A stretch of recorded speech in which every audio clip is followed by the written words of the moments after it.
I was in so many bands, I had started so many projects.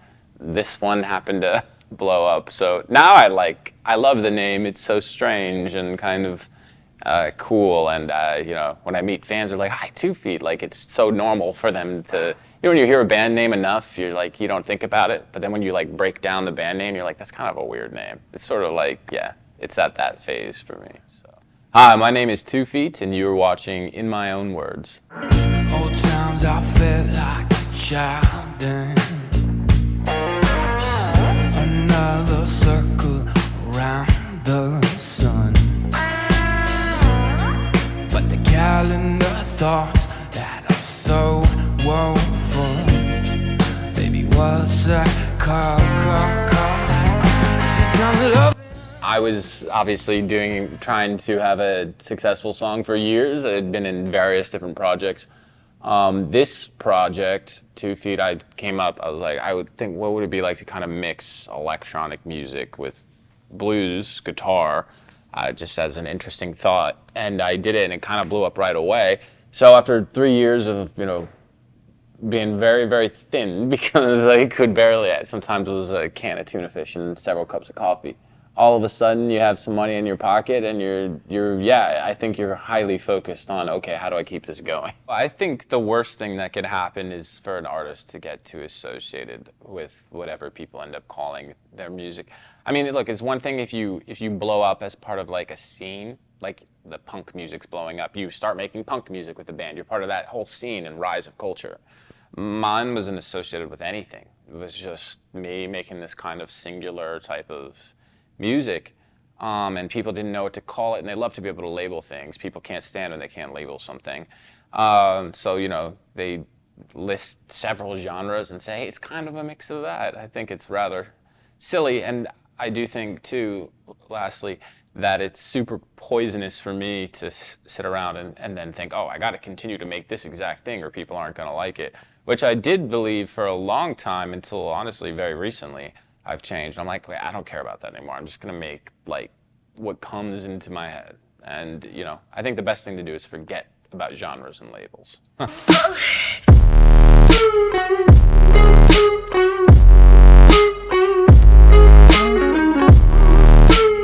We were about to do a sold out tour around an album release. Yeah. So, first off, lost a bunch of money there because the bus companies and stuff wouldn't refund it. But, you lose that momentum because we were like, really building. So, that was terrible. And then honestly, right after that's when I fell into the addiction. So yeah, the past 5 years since COVID, it's kind of been a wash. Yeah, it's crazy.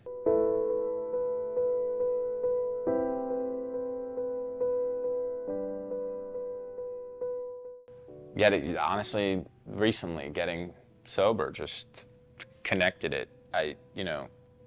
That's when you're forced to look at your life. I think one of the hardest things ever is like accurately and not lying to yourself, looking at your life.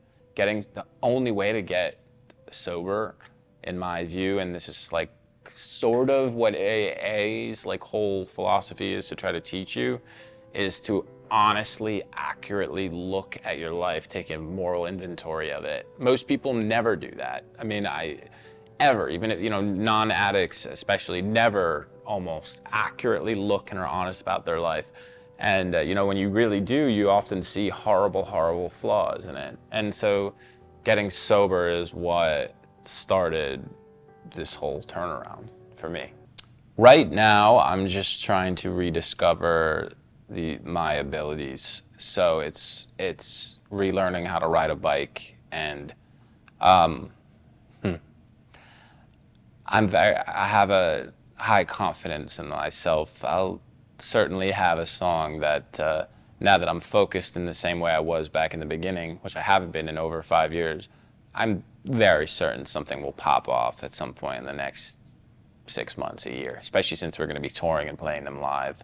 I'm not worried about it, but I don't compare myself to the past. I think it's all interesting. I have a long career ahead of me. Who knows, I might write like a crazy piece of classical music in my 60s. You never know.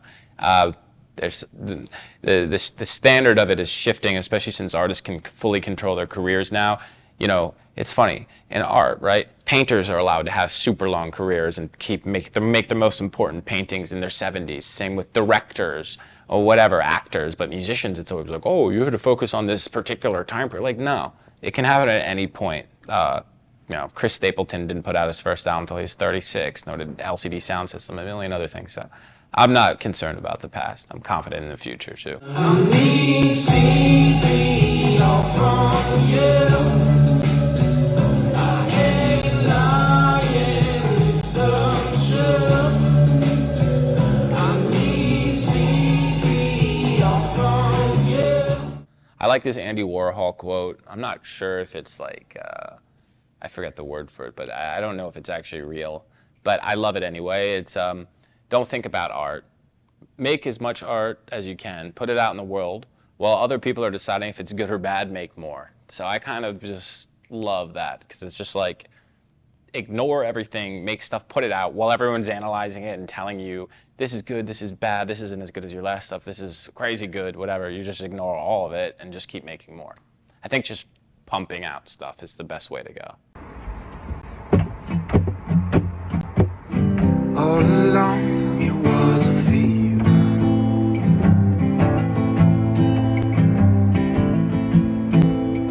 Cold sweat, hot-headed believer.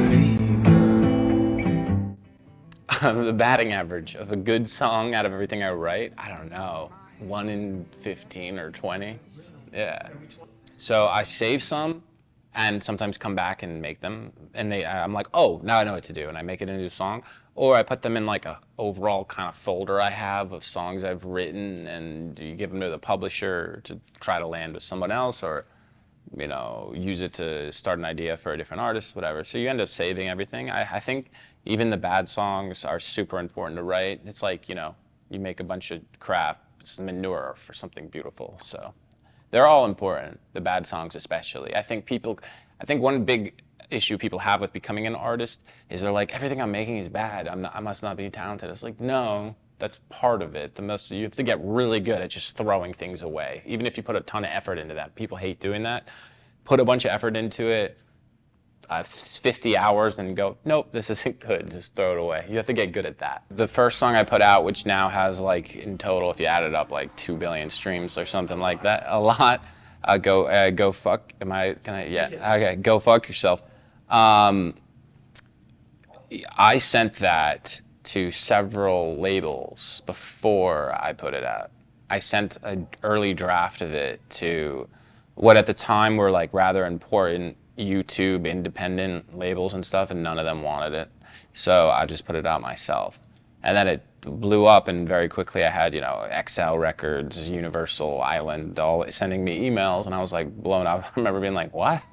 Yeah, so yeah, there's definitely, I think that's very common. The truth, and nobody wants to admit this, is nobody knows what's going to be a hit song or not.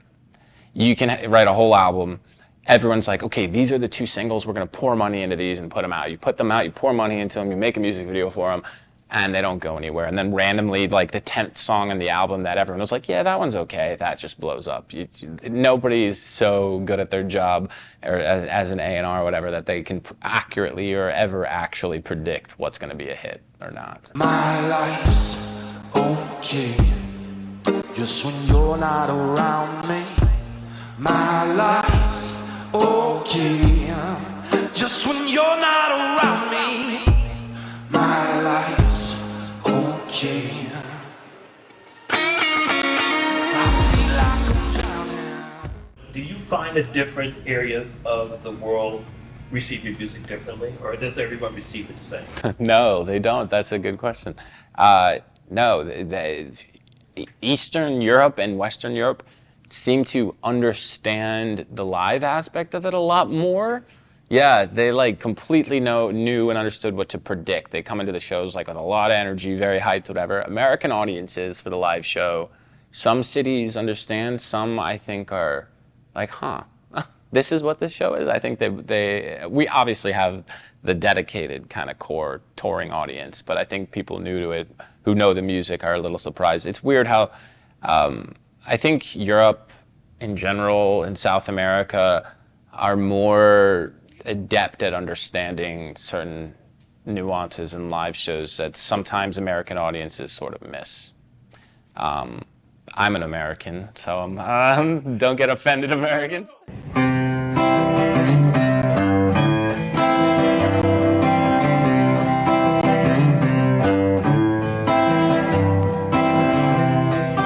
Drive you away. I know what you say. You say, oh, sing on me now.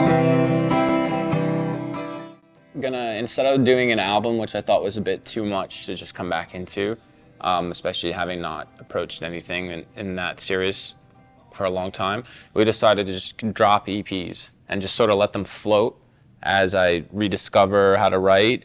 And at the end of that, when we're ready for an album, we'll compile some of my favorites and fan favorites and some new music and release it as an album sometime in 2026, yeah.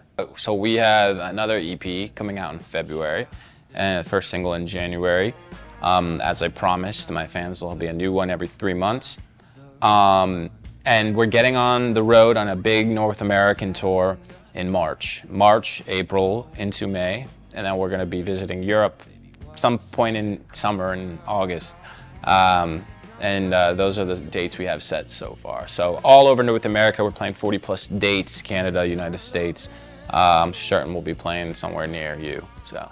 Hi, my name is 2 Feet, and you've just been buzzed.